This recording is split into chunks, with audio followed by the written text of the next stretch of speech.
दोस्तों, बढ़ते चिंता और तनाव पूरी दुनिया में आज सबसे बड़ी समस्या बने हुए हैं। इसकी वजह से कितनी हेल्थ हैजार्ड्स होते हैं, कितनी स्वास्थ्य समस्याएं पैदा होती हैं, हम सब जानते हैं।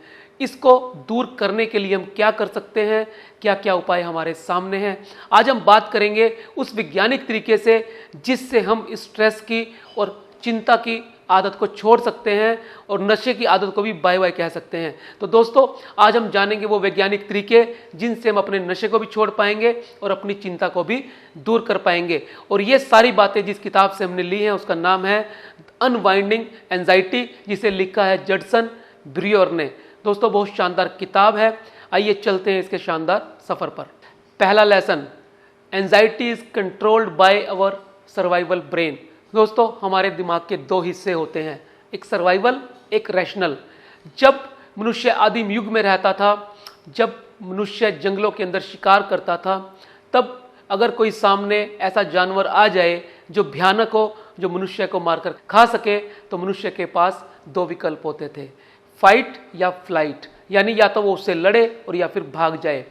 इसकी वजह से उसके दिमाग का वो हिस्सा डेवलप हुआ जिसे हम आज सर्वाइवल ब्रेन कहते हैं। जी हाँ दोस्तों, ये सर्वाइवल ब्रेन तब काम करता है जब हम किसी चिंता की स्थिति में होते हैं, तनाव की स्थिति में होते हैं। और चिंता की स्थिति के अंदर ऑटोनोमिक नर्वस सिस्टम एक्टिवेट हो जाता है। और दोस्तों, दूसरा ब्रेन हमारा है रैशनल ब्रेन, जो लगभग 1 मिलियन साल पहले यानी 10 लाख साल पहले डेवलप हुआ। ये वाला ब्रेन प्री फ्रंटल कोर्टेक्स से आता है। दोस्तों, प्री फ्रंटल कोर्टेक्स वाले ब्रेन को रैशनल ब्रेन कहा जाता है। यहीं से ही सारे के सारे लॉजिक, सोचने समझने और रीजनिंग की क्षमता पैदा होती है। इसी रीजनिंग और सोचने समझने की क्षमता से हम पूरा एक्सपीरियंस के साथ बांधकर अपने एक्शन को अंजाम देते हैं। दोस्तों, स्ट्रेस और तनाव की स्थिति के अंदर जब हमारा सर्वाइवल ब्रेन काम करता है तो लॉजिकल ब्रेन यानी रैशनल ब्रेन काम करना बंद कर देता है। हमने कोविड के समय में देखा कि जब मनुष्य के पास खाने के लिए सामान नहीं बचा और वो दुकान से कोई सामान खरीदने के लिए गया, तो उसके दिमाग में एक ही बात थी कि मैं पूरे साल के लिए अपने परिवार के लिए राशन जुटा लूं।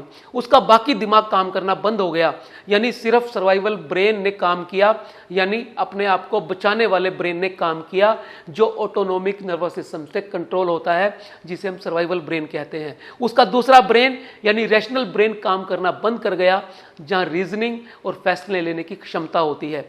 दोस्तों, इसी कारण से हम कुछ सोच नहीं पाते, सिर्फ और सिर्फ हमें अपने आप को बचाना याद रहता है। इसी कारण से हमारा सर्वाइवल ब्रेन काम करता है।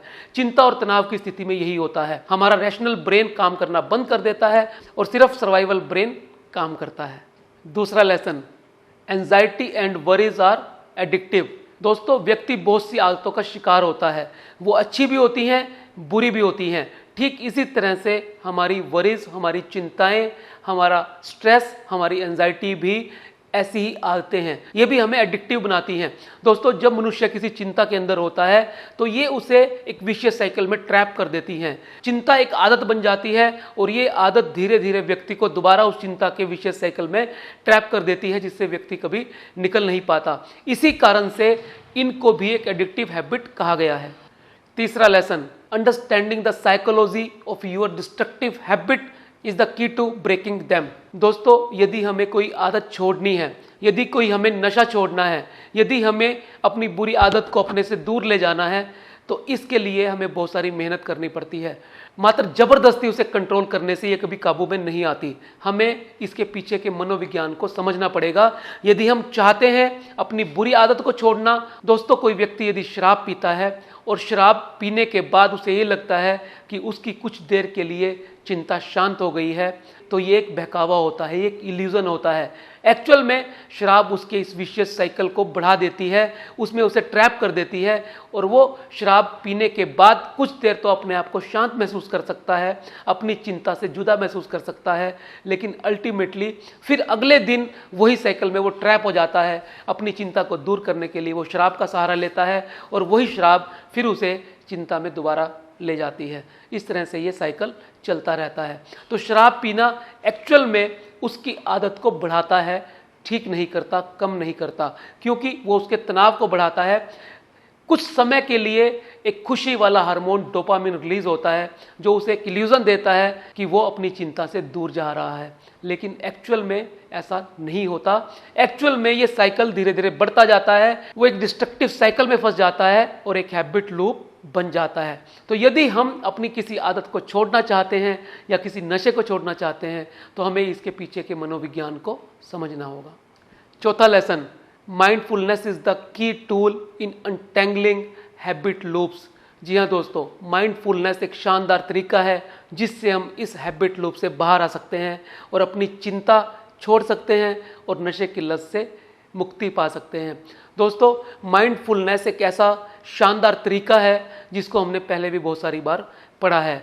माइंडफुलनेस महात्मा बुद्ध का दिया हुआ एक शानदार इंस्ट्रूमेंट है जो हमारी चिंता को और दुखों को दूर करने में हमारी मदद करता है। माइंडफुलनेस का अर्थ होता है वर्तमान में रहने का प्रयास करना। दोस्तों, जब हम अपने मन को वर्तमान में, प्रेजेंट में लगा लेते हैं तो हम चिंताओं से मुक्त होना शुरू हो जाते हैं। कारण ये होता है कि हर व्यक्ति 50% समय ऑटो पायलट मोड पर होता है, जिसे हम डिफॉल्ट मोड नेटवर्क यानी DMN कहते हैं। दोस्तों, इस ऑटो पायलट मोड से बाहर आने के लिए माइंडफुलनेस बहुत अच्छी तरह से काम करती है। जो लोग मेडिटेशन का सहारा लेते हैं, जो लोग अध्यात्म की शरण में जाते हैं, जो लोग नियमित ध्यान करते हैं, उन लोगों के अंदर ये पाया गया है कि वो लोग ऑटो पायलट मोड पे काफ़ी कम होते हैं। उनका डिफॉल्ट मोड नेटवर्क काफ़ी कम समय का होता है। दोस्तों, जितना कम समय का ऑटो पायलट मोड होगा उतने ही हम ज़्यादा वर्तमान में रहेंगे, उतने ही हम माइंडफुलनेस की स्टेट में रहेंगे और उतना ही हम चिंताओं से मुक्त होंगे। इसका अर्थ ये है, जब हम माइंडफुलनेस की स्टेट में होते हैं तो हम चीज़ों को बड़ी बारीकी से एनालाइज करते हैं, उसके पीछे छिपे हुए रीज़न को देखने का प्रयास करते हैं कि किस तरह के कारणों से हमें कोई हैबिट डली है। यदि हम उस हैबिट को तोड़ना चाहते हैं तो हमें ऑटो पायलट मोड से बाहर आना होगा, जिसके अंदर माइंडफुलनेस एक बहुत बढ़िया इंस्ट्रूमेंट साबित हो सकता है। पांचवा lesson, we can't change our habit without changing how we think about rewards. दोस्तों, हम अपनी आदत तब तक नहीं बदल सकते जब तक हम उस रिवार्ड के बारे में अपनी परसेप्शन चेंज नहीं करते जो हमें किसी भी चीज़ से मिलता है। एक एग्जाम्पल से समझते हैं। यदि आपके सामने एक सलाद की भरी हुई प्लेट रखी जाए और एक आइसक्रीम की प्लेट रखी जाए तो आप क्या खाना पसंद करेंगे?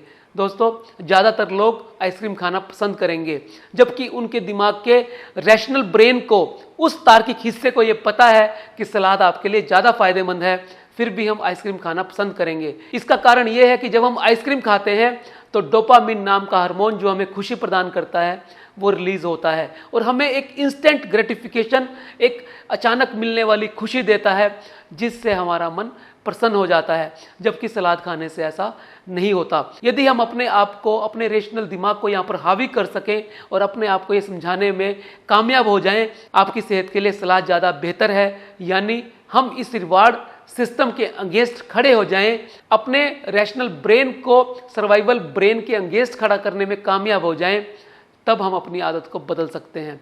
दोस्तों, हैबिट को छोड़ने और हैबिट को बनाने में ये रिवार्ड सिस्टम सबसे ज़्यादा मदद करता है।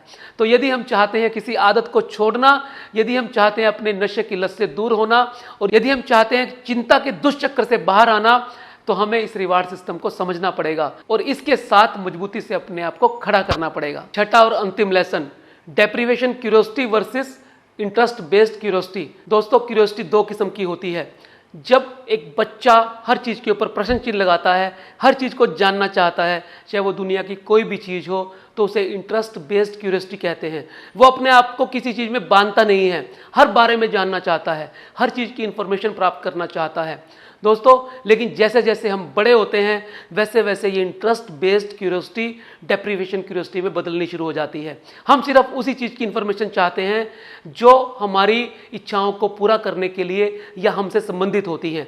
इसके अलावा बाकी सारी की सारी चीज़ों को हम नकार देते हैं, उनके बारे में हम प्रश्न करना छोड़ देते हैं। इससे ये होता है कि हमारी इंफॉर्मेशन ग्रैस्प करने की क्षमता धीरे धीरे कम हो जाती है। हम वो बच्चे वाली क्यूरियोसिटी प्राप्त करने से चूक जाते हैं। दोस्तों, यदि हम चाहते हैं चिंताओं से मुक्ति पाना, यदि हम चाहते हैं एनेक्सियस हैबिट लूप को तोड़ना, तो हमें दोबारा से बच्चे वाली क्यूरियोसिटी यानी इंटरेस्ट बेस्ड क्यूरियोसिटी को प्राप्त करना होगा। हमें एक बच्चा बनना होगा, हमें हर चीज़ पे प्रश्न चिन्ह लगाना शुरू करना होगा, हमें हर चीज़ के बारे में जानने के लिए अपने आप को तैयार करना होगा।